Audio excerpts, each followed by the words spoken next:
Hello and welcome to Invisible Walls, episode 121. This is a very special episode because all of our equipment is missing and we're in a cold room passing mics, just trying to make a podcast that works. Yeah, it's a little low tech right now, but I think it should work out. As you can hear, we have Patrick Morales on the show today. Hi guys. And he's going to pass the mic to Mike. Oh, yeah, that's fucking Hey horrible. everyone. Oh yeah, bringing up the caboose. It's good to be the caboose. Yeah. Or that's what I heard in prison. Without much further ado, we are going to start Invisible Walls. So for anyone wondering why this show is so short as you look at the little timer, a bunch of people are in Germany covering Gamescom, and the people that went to the BioShock Infinite event and the QuakeCon in the Texas are sick with nerd flu and the like, so it's just our ragtag gang of scalawags trying to earn a crust in the world of video game podcasting. But we are going to comment. I think actually I usually go to Gamescom, and I think it's given me a little more perspective being on this side where I can actually watch a lot more of the media and see what's going up. I've actually been pretty active with actually posting a lot of stuff, and I gotta say the show seems pretty decent this year compared to last year. Not such a repeat of E3. Anyone see anything that really stood out for them? Probably the biggest thing for me is for them to announce Mass Effect 2 on PS3. I thought that was pretty cool. I mean, we all knew it was going to happen sooner or later, but I have to wonder why they would put out Mass Effect 2 and not the first one. Did you hear about what they were doing with regards to, all the stuff that happens before Mass Effect 2? No, wait, what? Like, what do you mean? Oh, like the interim between the two games? Yes. No, what did they say? So one of the doctors at BioWare said basically that they would work in this new feature in the PS3 version that would somehow usher in all the information and choices and stuff that you do in the first game. Oh, like into so you the can second import a game. save, basically. Yeah. Okay. It's basically a placeholder, for not having played the first game.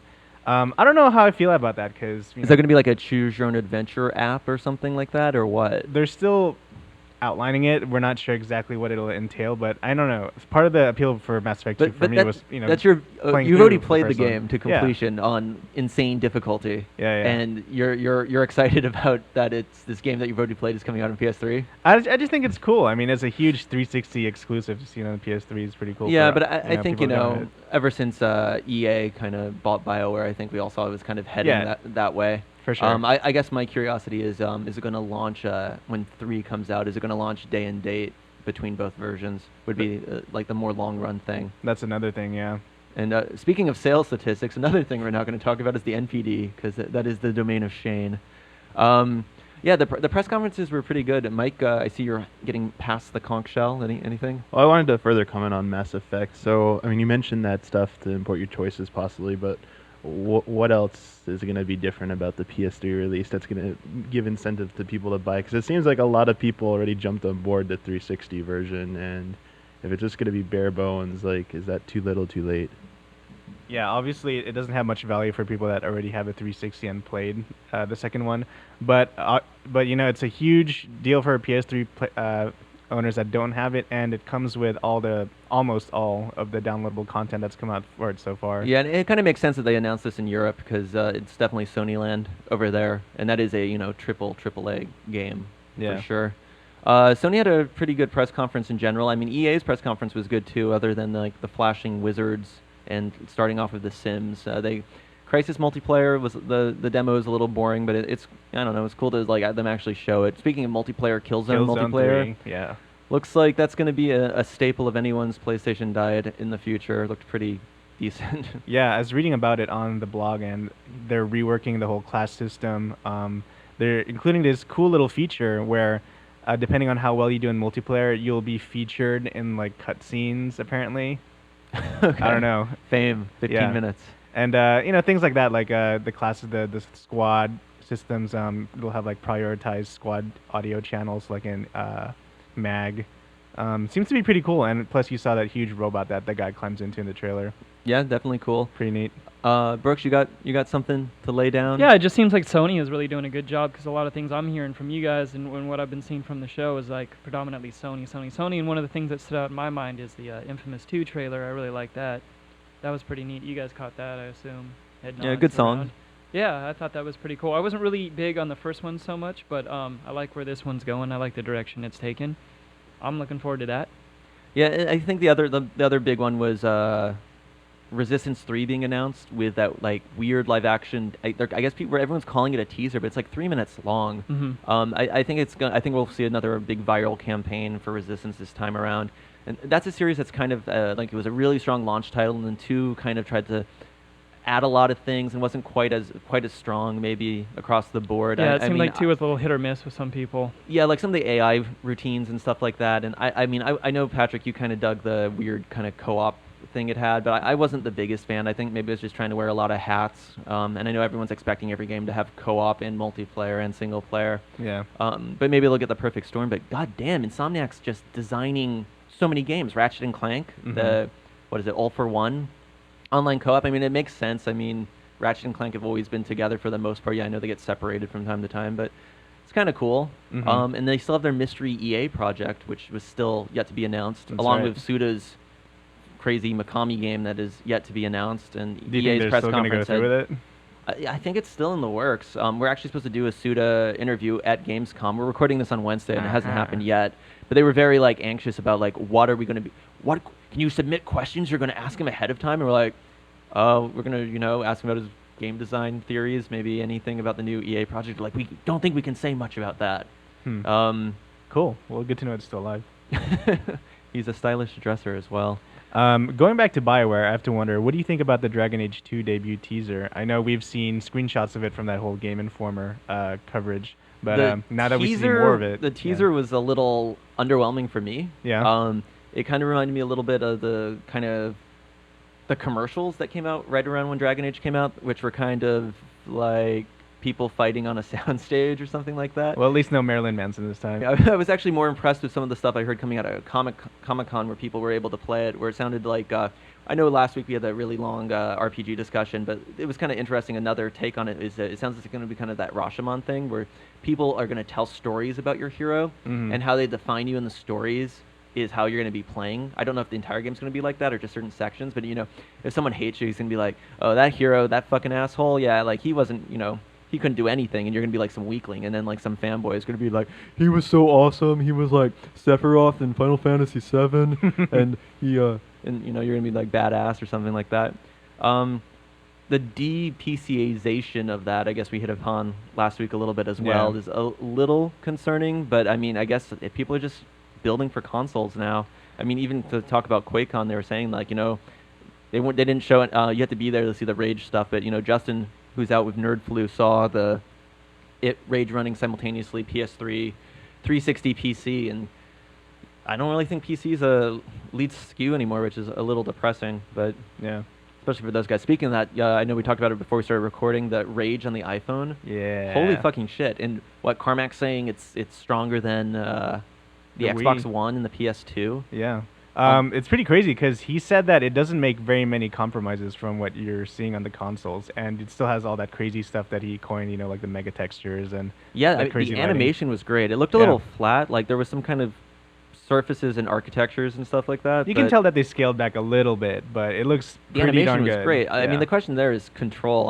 I know you have an iPhone. Do you ever? I know they've released Wolfenstein, and I think there's an actual game called like FPS from like NG Moko or something like that. Have you tried any of these first-person shooters? I guess the most gamey thing I've played on my iPhone was Street Fighter iPhone, so I can't really say how a first-person shooter would. Were you okay translate. with the controls for that? Oh yeah. And I guess that has yet to be seen for Rage on iPhone, because even Carmack himself says on the demo that this is just looking around the environment, nothing substantially gamey in it yet. So we'll see. So far, mostly just from all we've seen Wednesday is that just updates from stuff we already seen at E3. I know you. We've spoken about Mass Effect 2. Project Dust though. From Dust, yeah. From Dust, sorry, yeah. From Dust was listen, his name's like Eric Shockey. I'm not really sure how to pronounce it. French guy. For the older people in the audience, you may remember this crazy game called Out of This World, called Another World, in the UK and the rest of the world. You guys ever play that? It was the flat polygon game on Genesis and Super Nintendo and PC. I haven't, but I did play Populous, which this game kind of looks like. Yeah, I mean, it's definitely not like Out of This World, but I really, this game designer is really, really crazy. Like, Out of This World was kind of unfair, but some of the stuff you had to do in it was just unseen at that time. From Dust, it actually kind of reminds me, yes, of Populous, but of that like Doshin the Giant game that was on the GameCube back in the day. Was that anything that ever passed through your hands, Mike? No, I mean I took a look at it at one time, but that was a game that That's can one of actually those try rare out. ones that didn't Yeah, make it over here. I remember- think it came out in Europe though. It did, and also had like that 64DD version that Mhm. never made it out here either, but it piqued my interest. I But, think Bloodworth actually had an import copy of it, but alas, he's in Germany doing Yeah. German things. having fun. Those kind of world creation games. I mean, I know we've been playing some Civilization 5 here, but there's always that kind of aspect to it. But then I think of games kind of like, I'm trying to think of a recent one, like I guess like Kingdom for Kelflings or something like that. Those ones that are a little more like personable. I would say even like Black and White have always Yeah. had like a kind of appeal to me, where it's a little more rustic and a little less simmy.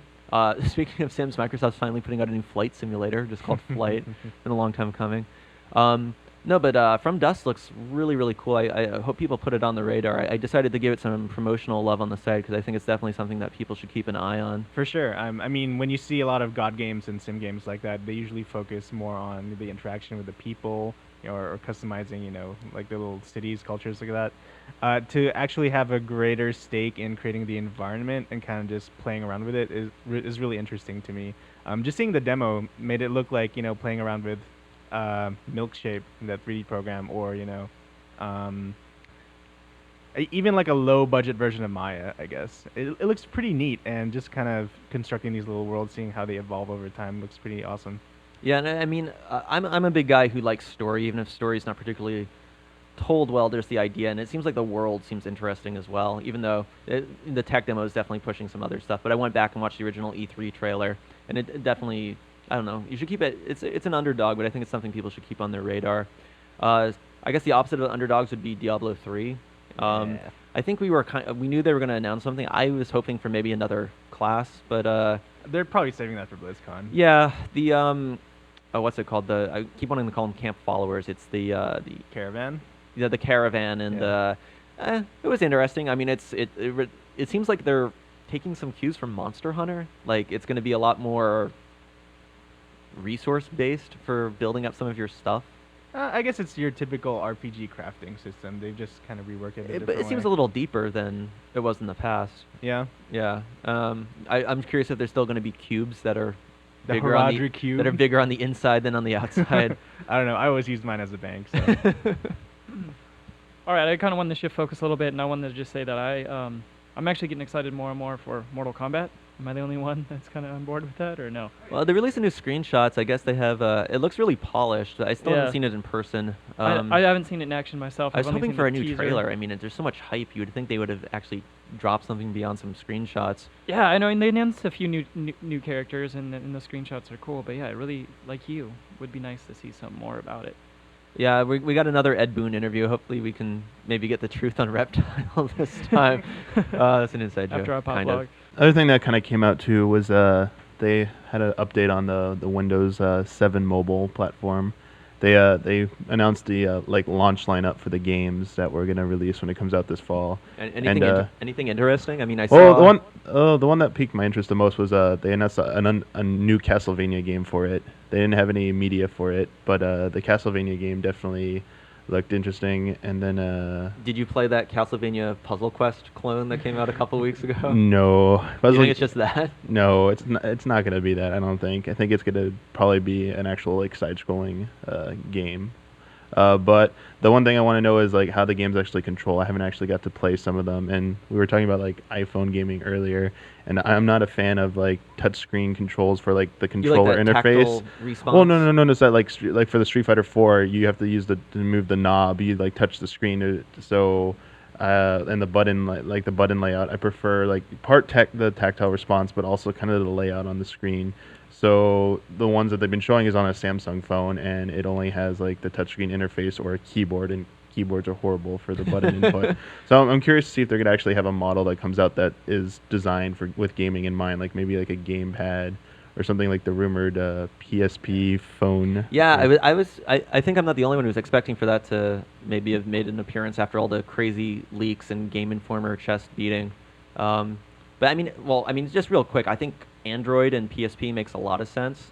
I mean, if Yeah. Sony's going to not use their normal cross-media interface, and who says they can't use that on top of Android? I mean, what, Android's powering tons of things now. The Nook is Mhm. Android. So I mean, it's one of those like embedded device operating systems now.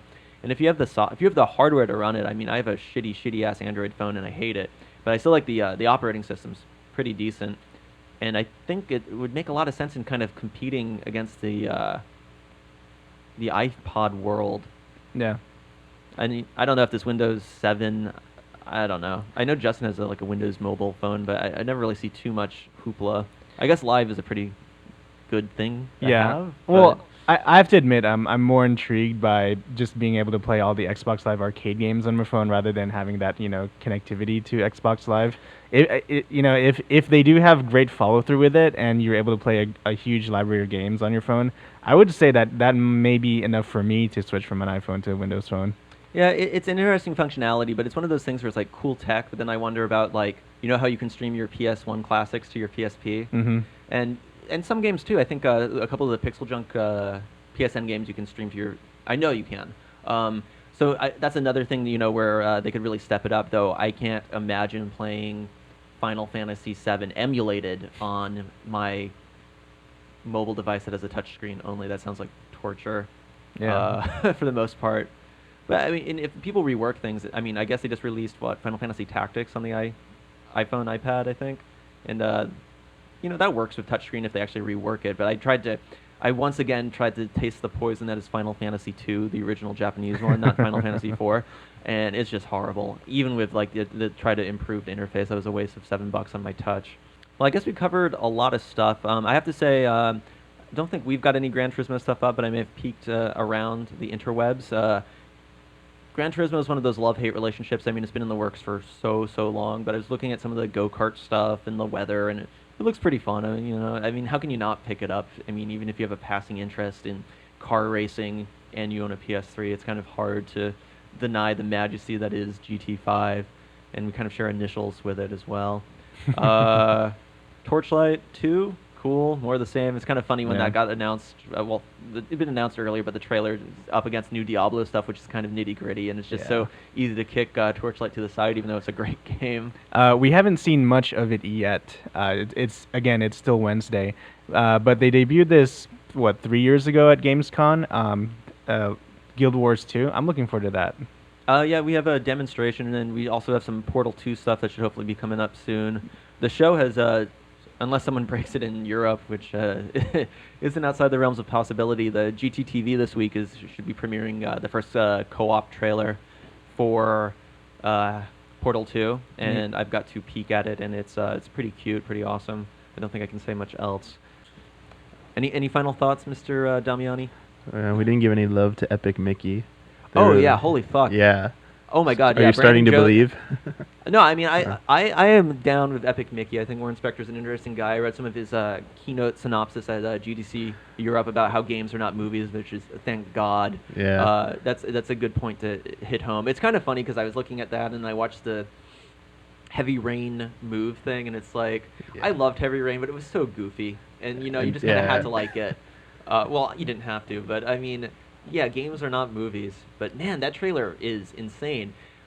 And they were able to pull off that thing where they take characters that you are very used to seeing in 2 dimensions and putting them in 3 dimensions and not making them look super creepy. I don't know if anyone ever played the Simpsons game that was basically like GTA. I can't remember the subtitle. Hit and run, yeah. Yeah, it was fun game, but oh my god, looked a they little looked weird. freaking odd. But Yeah. Mickey, there's a little, would it be the uncanny Canny Valley? I don't know, but there was a couple of seconds where it looked a little off, but in general, it's spot on throughout. Yeah, definitely.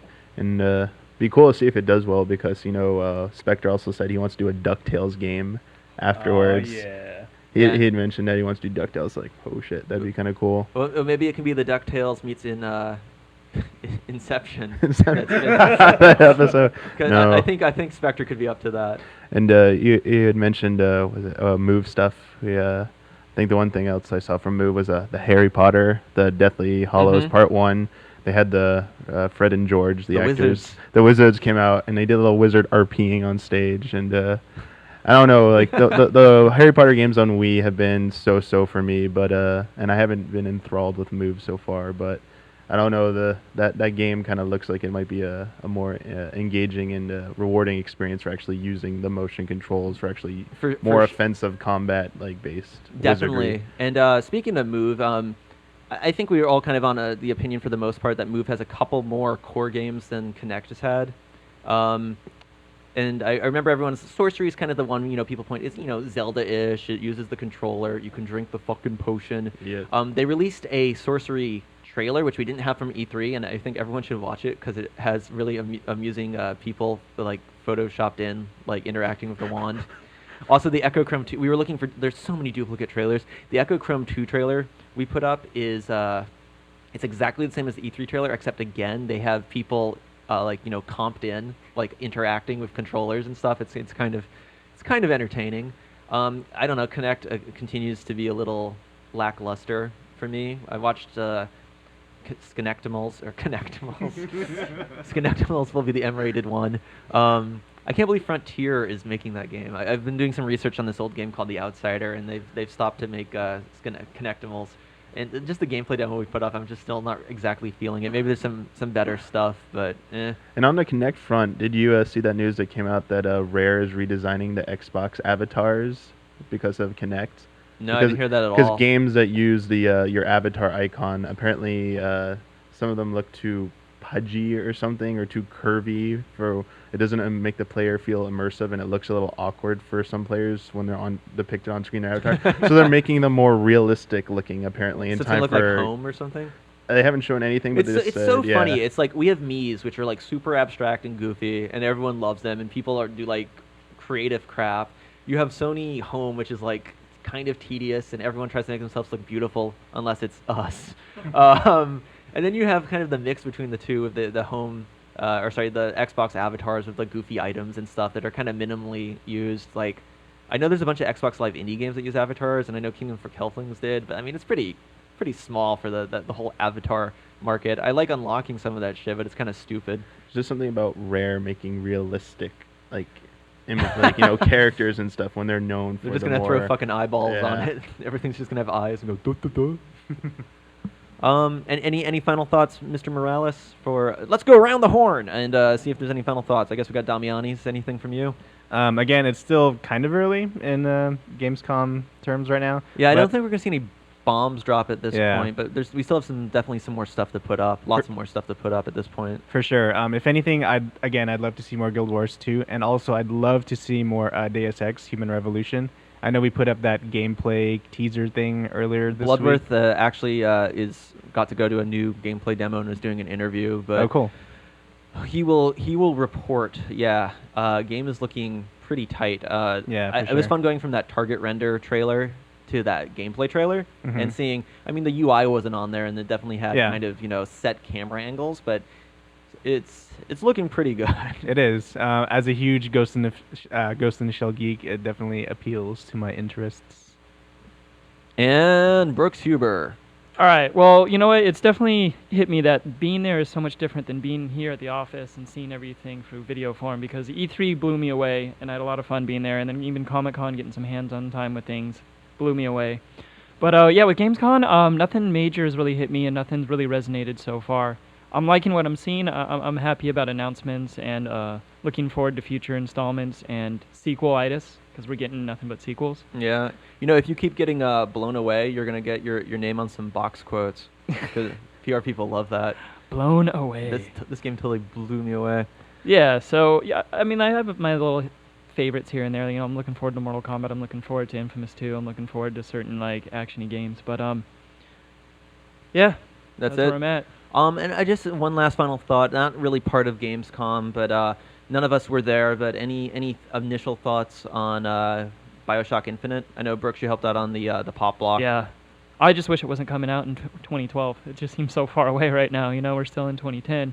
I'm really excited about it, and I'm really glad that Levine is back on the project, and that it's taking such a different approach that BioShock 2 did. And I really like the world that it's created. I like the whole ideology behind it, even though it's very similar to BioShock. I'm just looking forward to it in general. Yeah, I mean, BioShock was all built on kind of the Ayn Rand stuff, the Under the Sea, the Andrew Ryan stuff, and then we saw the kind of socialism stuff coming in BioShock 2.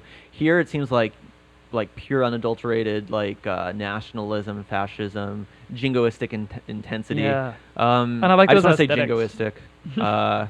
Anytime you could use that Oh word, yeah, it's how good. bright it is. Yeah. Is really really interesting. When you get thrown out that window and you see Columbia for the first time, it just really resonates with you. And I've always been a big fan of like airy stuff. Like I love the underwater, don't get me wrong, but like being up in the sky and seeing all this for the first time, it just kind of brings back those euphoric feelings of like Super Mario 64 in a way, or even just like exploring the heavens sort of thing. No, it's going to be interesting. Like you pointed out, the one kind of like guard tower was not really part of the main structure. Yeah. So I'm curious. I'm just curious about. I'm curious about the architecture. Like, Yeah. is it like a flotilla? Or is there like a main core and like floating other things? I'm curious about the connection to BioShock, the BioShock 1 and 2, since this is a prequel. I'm curious about Yeah, 50 years how before. are they going to handle Adam, since there's no freaking sea slugs, but we still see kind of like the crazy big daddy Yeah. sort of things. I also think it's interesting that the main character is a Pinkerton, because I remember from my U.S. history, they were basically thugs as well. So it's kind of like you see the kind of like almost like the snake eating its own tail. Sort of. Yeah. This is me just like looking at things kind of generally. Anyone else want to say anything else about BioShock? Yeah, maybe I'll be called a heretic for this, but as much as I like the look and feel of Rapture, I have to say Infinite Columbia looks better to me. I think it's just so awesome looking. Awesome game looks awesome. Yeah. And Mr. Damiani. I don't know. From what I saw from it, I get I don't know. Maybe it's because anything that takes place in the sky, I automatically draw comparisons to the castle in the sky. La Puta? Yeah, La Puta. Or the Whore? Anything that's different. They did do 2 BioShocks already down in Rapture. It's always nice to change, environment and location. But I think everyone thought it was going to be, after everyone found out Chris Remo was going to be working on it, everyone thought it was going to be on the moon. So I think Assassin's Creed could beat them to the moon. That's maybe. BioShock 4. So, but no. How it's going to connect to BioShock? Here, I'm just going to call it now. It's going to crash into the ocean, and Andrew Ryan's going to find the wreckage. He's going to turn into Rapture. There Sounds you go. good. No, that's not going to happen at all. No, it looks good. I definitely want to give it a try, and I do like the change of look and environment. Mother, tell your children not to do what I have done. Well, thank you for sitting with us in this short episode of Invisible Walls, which ended up being a little bit longer than I was thinking. Shane will be back next week, God willing, and everything will return to normality with a proper host, proper discussions, and hopefully proper gear. Thank you for suffering with us through our tragedies and our lack of enthusiasm. Anyway, everyone have a good weekend. Make sure you watch GTTV because Portal 2 is freaking awesome. Bye.